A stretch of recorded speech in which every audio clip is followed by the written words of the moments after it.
అదే RTV app వార్తల్ని క్షణాల్లో చదివే అవకాశం ఉంటుంది. ఒక న్యూస్ పేపర్, ఒక టెలివిజన్ ఛానల్ మీ చేతుల్లో ఎప్పుడూ ఉంటాయి. కేంద్ర ప్రభుత్వం తెలంగాణలో ఉన్న బొగ్గు బ్లాకులను వేలంపాట వేసి ప్రైవేటు యాజమాన్యాలకు దారదత్తం చేసే ప్రయత్నం చేస్తున్నది. అందులో భాగంగానే గతంలో కోయిలగూడెం బ్లాకు, సత్తుపల్లిలో ఒక బ్లాకు కూడా ప్రైవేటు వాళ్లకు దారదత్తం చేసింది. ఇప్పుడు మళ్ళా మంచిర్యాల జిల్లాలో ఉన్నటువంటి శ్రావణపల్లి బొగ్గు బ్లాకును కూడా వేలంపాట వేయాలని నిర్ణయించింది.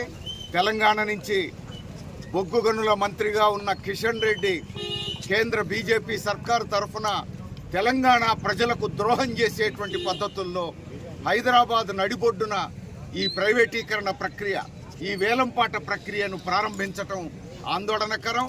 మరోవైపు కేంద్ర బీజేపీతో కొట్లాడతానని చెప్తున్న కాంగ్రెస్, తెలంగాణ ప్రజల కోసమే ఉన్నాననుకున్నటువంటి కాంగ్రెస్ ప్రభుత్వం ఈరోజు సింగరేణిని కాపాడడం కోసం నిర్ణయించుకోకుండా బొగ్గు బ్లాకుల వేలంపాట ప్రక్రియలో కిషన్ రెడ్డితో పాటు రాష్ట్ర ఉప ముఖ్యమంత్రి భట్టి విక్రమార్క గారు కూడా పాల్గొనడం అనేది ఖండించదగిన విషయం. ఇప్పటికైనా రాష్ట్ర ప్రభుత్వం శాసనసభలో శ్రావణపల్లి బొగ్గు బ్లాకును సింగరేణికే కేటాయించాలని తీర్మానం చేయాలి.